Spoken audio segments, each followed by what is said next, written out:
Hello दोस्तों, कैसे हैं आप लोग। एक बार फिर से स्वागत है हमारे टारगेट वाला चैनल पर। आज हम पढ़ने वाले हैं प्रेमबंध प्रस्तावना। जो भारतीय संविधान में प्रस्तावना है उस पर हम चर्चा करेंगे, उसको हम स्टडी करेंगे, उसको पढ़ेंगे। हमने बेसिक चीजें क्लियर कर ली थी, अब हम बात करेंगे प्रस्तावना की। तो भारतीय संविधान में उद्देशिका शब्द का प्रयोग किया गया है, न कि प्रस्तावना का। प्रस्तावना शब्द भारतीय संविधान में नहीं आया है, उद्देशिका शब्द का प्रयोग किया गया है। किस शब्द का प्रयोग किया गया है? उद्देशिका शब्द का प्रयोग किया गया है। अब भारतीय संविधान में उद्देशिका लिखी क्या है? मैंने सेम टू सेम उसको लिखा हुआ है यहाँ पे, सेम टू सेम। क्या उद्देशिका है, जरा उसको पढ़ते हैं। हम भारत के लोग भारत को संपूर्ण प्रभुत्व संपन्न समाजवादी पंथ निरपेक्ष लोकतंत्रात्मक गणराज्य बनाने के लिए तथा उसके नागरिकों को सामाजिक आर्थिक राजनीतिक न्याय विचार अभिव्यक्ति विश्वास धर्म और उपासना की स्वतंत्रता देते हैं। ठीक है, ये चीजें जो है उद्देशिका में लिखी है। और क्या लिखा है? और क्या लिखा है? प्रतिष्ठा और अवसर की समान समता प्राप्त कराने के लिए उन सभी व्यक्तियों की गरिमा व राष्ट्र की एकता और अखंडता सुनिश्चित करने वाली बंधुता बढ़ाने के लिए दृढ़ संकल्प होकर अपनी इस संविधान सभा में आज तारीख 26 नवंबर 1949 मिति मार्गशीर्ष शुक्ला सप्तमी संवत 2006 की एतद द्वारा अंगीकृत अधिनियमित और आत्मार्पित करते हैं। क्या है अंगीकृत का मतलब? क्या है अंगीकृत का मतलब? क्या है अधिनियमित का मतलब? क्या है और साथ ही आत्मार्पित का मतलब क्या है? अंगीकृत का मतलब होता है एडॉप्ट, स्वीकार कर। इसे बोलते हैं हम स्वीकार किया, स्वीकार करना।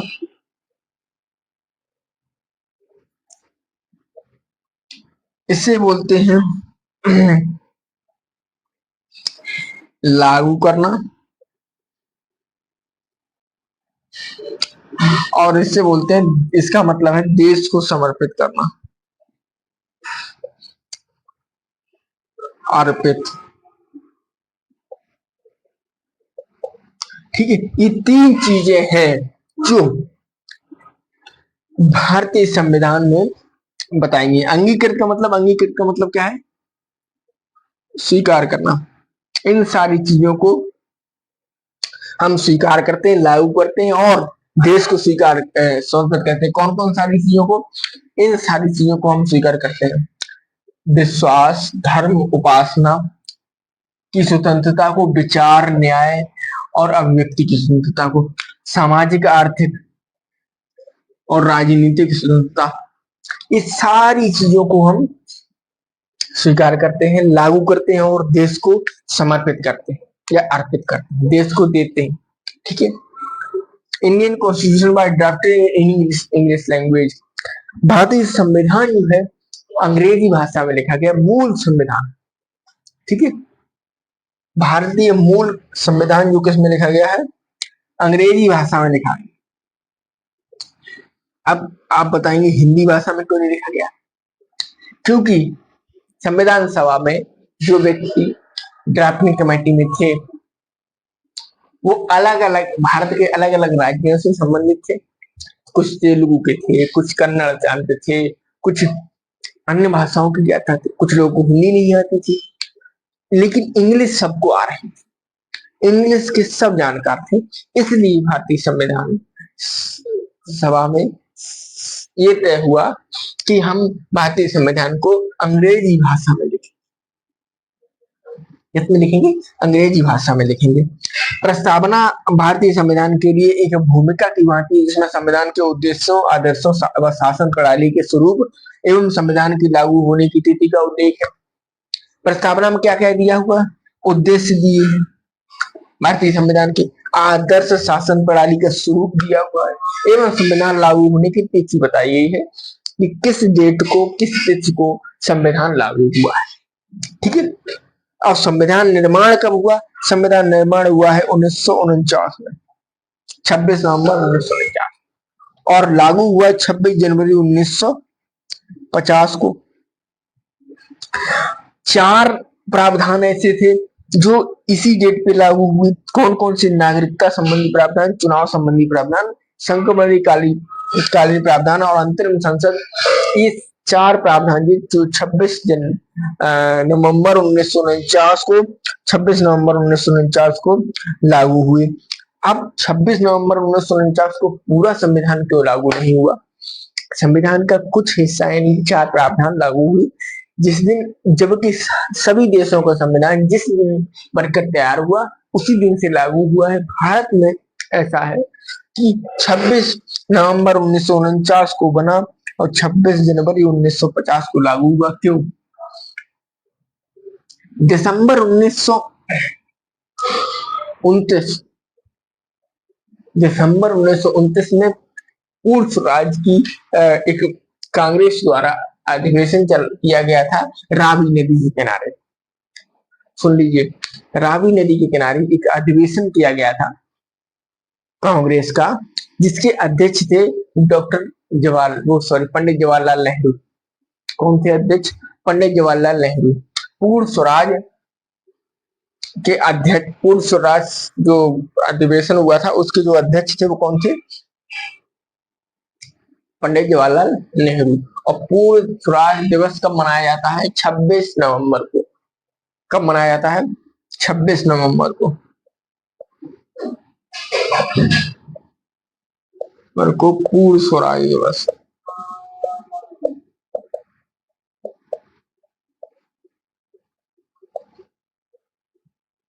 पूर्ण स्वराज दिवस मनाया जाता है।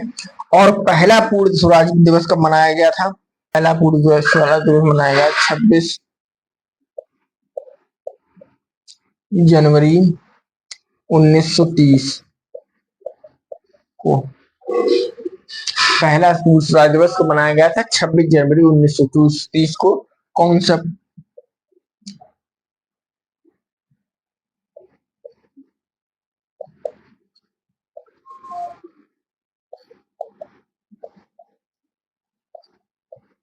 ठीक है, पहला पूर्ण स्वराज दिवस मनाया गया था। ये दो चीजें नोट कर लेना। ठीक है, ये दो चीजें नोट कर लेना। तो इसी दिन को 26 जनवरी 1930 की वजह से 26 जनवरी को ऐतिहासिक दिन बनाने के लिए, 26 जनवरी को ऐतिहासिक दिन बनाने के लिए भारत का संविधान 26 जनवरी 1950 को लागू किया गया। कब किया गया? 26 जनवरी 1950 को लागू कर दिया गया। समझ के क्या कारण था 26 जनवरी 1950 को लागू करने का? इतना समझ गए होंगे आप। आगे भी पढ़ते हैं इसके बारे में। उससे पहले हम एक जान लेते हैं प्रस्तावना से जुड़े हुए कुछ। चलिए आगे बढ़ते हैं। प्रस्तावना से जुड़े हुए कुछ महत्वपूर्ण तथ्य जो है वो हम पढ़ते हैं इसमें, लेकिन इसको एक बार मिटा देते हैं। आप इसको एक बार लिख लीजिए, मैं मिटा देता हूँ, उसके बाद पढ़ेंगे प्रस्तावना से जुड़े हुए कुछ महत्वपूर्ण बातें या महत्वपूर्ण तथ्य। ठीक है, उस पर चर्चा करते हैं। बात करते हैं हम संविधान में प्रस्तावना शब्द का उद्देश्य। प्रस्तावना शब्द का नाम उद्देश्य का क्यों? पहले ये बात कर लेते हैं, उसके बाद मुख्य बातें जानेंगे हम।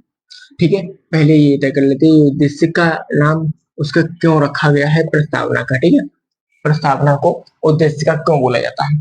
13 दिसंबर 1946 को पंडित जवाहरलाल नेहरू द्वारा संविधान सभा में उद्देश्य प्रस्ताव दिया गया, जिसे 22 जनवरी 1947 द्वारा संविधान सभा द्वारा स्वीकृति मिली। और उसने प्रस्तावना की जगह संविधान सभा द्वारा दी। प्रस्तावना की जगह किसके द्वारा मिली गई थी?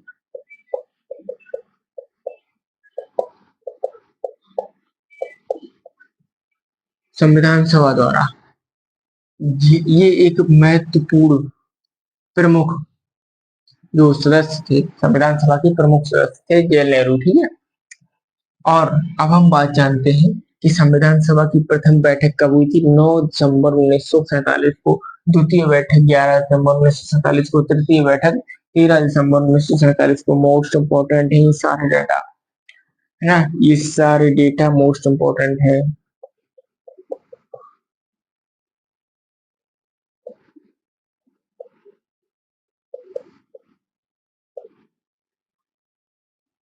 ठीक, इसको याद करके रखिएगा। ठीक है। प्रस्तावना, अब बात करते हैं प्रस्तावना से संबंधित मुख्य बात है कौन कौन सी। शासन शक्ति का स्रोत, स्रोत तो जनता ही है। शासन शक्ति का स्वरूप, स्वरूप क्या है, संपूर्ण प्रभुत्व संपन्न, समाजवादी, पंथ निरपेक्ष, लोकतंत्रात्मक गणराज्य। और शासन शक्ति का उद्देश्य न्याय, स्वतंत्रता, समानता, व्यक्ति गरिमा, एकता, अखंडता और बंधुता। ये हो गए इस प्रस्तावना से जुड़ी कुछ मुख्य बातें। उसके बाद प्रस्तावना जो है वो लोक प्रभुता को मानती है। और हम ये एक एक करके सारे पढ़ने वाले हैं, एक एक करके सभी समझाएंगे। लोक प्रभुता, लोक प्रभु, संपूर्ण प्रभुत्व संपन्न क्या है, समाजवादी क्या है, पंथ निरपेक्ष क्या है, और लोकतंत्रात्मक गणराज्य क्या है, न्याय क्या है, स्वतंत्रता क्या है, समानता क्या है, व्यक्ति की गरिमा क्या है, एकता, अखंडता और बंधुता, ये सब क्या है। एक एक करके सारी चीजों पर हम डिस्कशन करेंगे, सारी एक एक चीजों पर। ठीक है, ये हमेशा लोक प्रभुता को मानती है जो प्रस्तावना है। और लोक प्रभुता क्या है, जनता की वाणी ईश्वर की वाणी। ये किसने कहा, ये रूसो ने कहा। रूसो कौन था, रूसो फ्रांसीसी विचारक था जो लोक प्रभुता का प्रतिपादक था। ठीक है, ये सारा कुछ आपके पास डेटा डाटा दिया है हमने। अब कल से हम यानी कि नेक्स्ट लेक्चर में हम बात करेंगे संपूर्ण लोक, संपूर्ण प्रभुत्व संपन्न।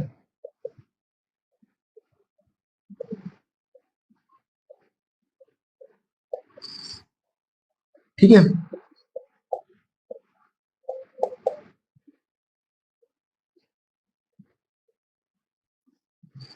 नेक्स्ट लेक्चर हमारा रहने वाला है संपूर्ण प्रभुत्व संपन्न का। ठीक है, तो ये सारी चीजें एक डेटा के बेस पे मैंने आपको बता दिया है। ठीक है, उद्देश्य का शब्द का प्रस्ताव जो दिया गया था पंडित जवाहरलाल नेहरू द्वारा, वो प्रस्ताव स्वीकृत हुआ था 22 जनवरी 1947 को। 13 दिसंबर 1946 को दिया गया था उद्देश्य प्रस्ताव, और इसीलिए इसका नाम उद्देश्य का रख दिया गया, प्रस्तावना का नाम। ठीक है, और कोई डाउट। चलिए मिलते हैं नेक्स्ट वीडियो में, आज के लिए इतना ही। तब तक के लिए खुश रहिए और देखते रहिए टारगेट वाला। और टारगेट वाला आपको पॉलिटी कंप्लीट करा के देगा, कंप्लीट पॉलिटी देगा आपको। अन्य सब्जेक्ट की भी हम बात करेंगे, लेकिन अभी आप टारगेट वाला पे पॉलिटी के लेक्चर्स देखिए। पॉलिटी की बात करते हैं तो मोस्ट इंपॉर्टेंट थिंग है पॉलिटी।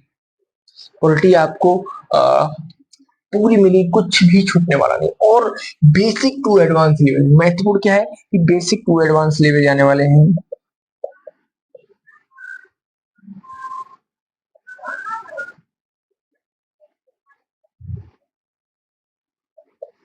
ठीक है, बेसिक टू एडवांस लेवल होने वाला है कुछ भी, यानी कि ये डेटा आपके लिए यूपीएससी तक के एग्जाम के लिए महत्वपूर्ण होने वाला है, यूपीएससी के एग्जाम तक के लिए। बाकी छोटे मोटे एसएससी है और वनडे एग्जाम्स जो है एसएससी है, बाकी और भी चीजें एसएससी है और एनटीपीसी है, और साथ ही में पीसीएस है, लोअर पीसीएस है, और जितने भी एग्जाम्स होते हैं, पीपीएससी है। ठीक है, उसके बाद वनडे एग्जाम जितने भी होते हैं उन सब के लिए ये मोस्ट इम्पोर्टेंट होने वाला है।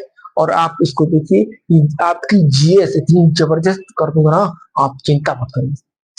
जीएस इतनी जबरदस्त हो जाएगी कि जीएस का जो डेटा जो मैं इस यहाँ आपको कंटेंट मिलेगा, मुझे जीएस का कंटेंट यहाँ पे मिलेगा, वो आपको शायद फ्री और कहीं नहीं मिलेगा। ठीक है, फ्री ऑफ कॉस्ट केवल हमारे चैनल पर ही मिलेगा। और इतना जबरदस्त जीएस पढ़ाने वाला हूँ कि आप एक महारथी, महारत हासिल हो जाएगा जीएस में। और जीएस आपका इतना जबरदस्त कर दूंगा, पॉलिटी है, हिस्ट्री है, ये सारी पॉलिटी, हिस्ट्री, ज्योग्राफी, इकोनॉमी, सारे के सारे बहुत जबरदस्त होने वाले। करंट थोड़ा बहुत साइंस एंड टेक्नोलॉजी पर भी ध्यान देंगे, लेकिन मैन जीएस है। ठीक है, आप मैन रूप से जीएस मानिए, जीएस को मैन रूप से मानिए। जीएस यहाँ से आपको बहुत तगड़ा हो जाएगा, एकदम महारत हासिल हो जाएगा आपको। ठीक है, तो आप एक बार सब्सक्राइब जरूर करिए, देख के जाइए नहीं, सब्सक्राइब करिए, चैनल को शेयर करिए और बेल आइकन को भी दबाइए जाती ताकि आप मेरा वीडियो अगर कोई अपलोड होता है नया तो आपको सूचना जल्द से जल्द मिल जाए। ठीक है, okay, thank you so much for watching our video and see you later in the next lecture. Okay, goodbye.